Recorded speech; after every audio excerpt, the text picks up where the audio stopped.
ఈరోజు దేవుని వాగ్దానము, నేను మిమ్మును కటాక్షించెదను.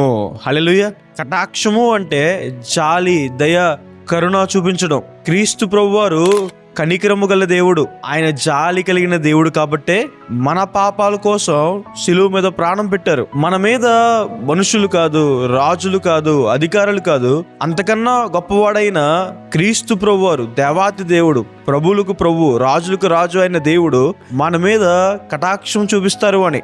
ఎవరైతే దేవుని దగ్గరికి వచ్చి ప్రార్థన చేస్తారో, ఎవరైతే దేవుని దగ్గర తగ్గించుకుంటారో వారందరి మీద దేవుడు జాలి, కరుణ చూపిస్తారు అని. బైబిల్లో సుంకరి, పరిసేయుడు ప్రార్థన మనం చూస్తాం. సుంకరి దేవుని సన్నిధిలో తగ్గించుకుని ప్రార్థన చేస్తాడు. అతడు దేవుని ద్వారా కరుణించబడ్డాడు. దేవుడు మనల్ని కటాక్షించి మన జీవితంలో అద్భుత కార్యాలు చేస్తారు. బర్తిలోమే దేవుణ్ణి బ్రతిమాలుకున్నాడు, దావీదు కుమారుడా నన్ను కరుణించు అని. బర్తిలోమే ప్రార్థన విన్న యేసు ప్రభు వారు ఆగి బర్తిలోమేని ముట్టి స్వస్థపరిచారు. ఎన్నో నెలల నుంచి, సంవత్సరాల నుంచి మీరు భరిస్తున్న భారాలు కావచ్చు, మీరు ఇరుక్కున్న బంధకాలు కావచ్చు, మీరు ఎదురు చూస్తున్న కార్యాలు కావచ్చు, దేవుడు మనల్ని కరుణించినప్పుడు ఆ బంధకాల నుంచి బయటకు వస్తాం. ఆ భారాలు మన నుంచి తొలగించబడతాయి. ఆ కార్యాలు మన పట్ల సఫలమవుతాయి. దేవుడు మనల్ని కరుణించి సమకూరుస్తారని రాయబడింది. పాపం చేయడం ద్వారానో, లేదా ఎవరైనా మనల్ని మోసం చేయడం ద్వారానో ధనం కానీ, సమాధానం కానీ, బంధాలు కానీ కోల్పోయి ఉంటే దేవుడు కరుణించి రెండింతలుగా మనకు దయచేస్తారు అని. దేవుడు కరుణించి మనల్ని ఆశీర్వదిస్తారని రాయబడింది. దేవుడు ముందుగా మనల్ని ఆత్మ సంబంధంగా ఆశీర్వదిస్తారు, ఆత్మ ఫలాన్ని ఫలించేవారిగా చేస్తారు. అలాగే ఈ లోక విషయంలో కూడా చేసే జాబ్స్లో, బిజినెసెస్లో, ఇంటి మీద ప్రయాణాల్లో దేవుడు మనల్ని ఆశీర్వదిస్తారు. దేవుడు మనల్ని కరుణించి సమృద్ధిలోకి నడిపిస్తారని రాయబడింది.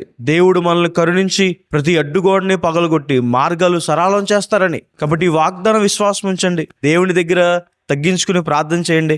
దేవుడు మిమ్మల్ని, మీ కుటుంబాన్ని కరుణిస్తారు. కరుణించిన తర్వాత గొప్ప అద్భుత కార్యాలు మన జీవితంలో చేస్తారు. ప్రార్థన చేసుకుందాం. సర్వశక్తిమంతుడ, జీవంగల దేవ, మహిమగల దేవ, మహోన్నతుడ ప్రభువా, ఇంతవరకు ప్రభువా మాకు తోడై ఉండి మమ్మల్ని కాపాడి ఈరోజు మీ సన్నిధిలో ఉండే భాగ్యాన్ని మాకు దయచేసినందుకు ప్రభువా మీకు వేలాది వందనాలు యేసయ్యా. కృతజ్ఞతాస్తులు తెలియచేస్తున్నాం ప్రభువా.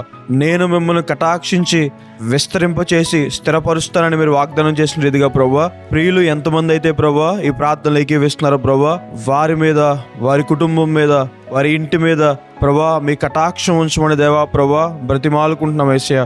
ప్రభువా ఎన్నో రోజుల నుంచి, నెలల నుంచి, సంవత్సరాల నుంచి పడుతున్న కష్టాల నుంచి, బంధకాల నుంచి, ఆ శ్రమల నుంచి ప్రభువా మీరు వారిని కరుణించి వారిని విడిపించండి అయ్యా. ప్రభువా వారు ఎదురు చూస్తున్న కార్యాలు వారి జీవితంలో సఫలం చేయండి అయ్యా. ఉద్యోగ విషయంలో, వ్యాపార విషయంలో, చదువుల విషయంలో, మ్యారేజ్ విషయంలో, గర్భఫలం విషయంలో, ఇంటి విషయంలో, సమాధానం విషయంలో, అప్పుల నుంచి బయటకు వచ్చే విషయంలో, ఆరోగ్యం విషయంలో ప్రభువా వారి కార్యాలు సఫలం చేయండి అయ్యా. ప్రభువా ప్రతి బంధకం నుంచి వారిని విడిపించండి అయ్యా. ప్రభువా మీ కనుదృష్టి వారి మీద, వారి కుటుంబం మీద ఉంచమని దేవా ప్రభువా బ్రతిమాలుకుంటున్నాం యేసయ్యా. ప్రభువా వారు చేసే పనులు, ప్రయత్నాలు, జాబ్స్, బిజినెసెస్, స్టడీస్ ఆశీర్వదించండి ప్రభువా.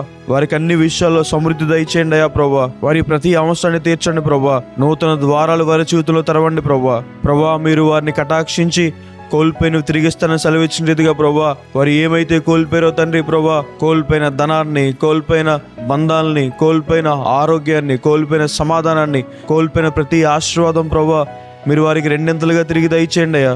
ప్రభువా అనారోగ్యంతో బాధపడుతున్న వారి మీద మీ కటాక్షం ఉంచి వారిని ముట్టి స్వస్థపరిచి సంపూర్ణ ఆరోగ్యం దయచేయండి ప్రభువా. మేము అడిగినవన్నీ పొందుకున్నాం నమ్ముచు యేసు నామమున వేడుకుంటున్నాం తండ్రి, ఆమేన్. ఈ ప్రార్థన మీకు ఆశీర్వాదకరంగా ఉంటే ఆమేన్ అని కామెంట్ చేయండి. దేవుడు మిమ్మల్ని కరుణించి విస్తరింపచేసి స్థిరపరచునుగాక.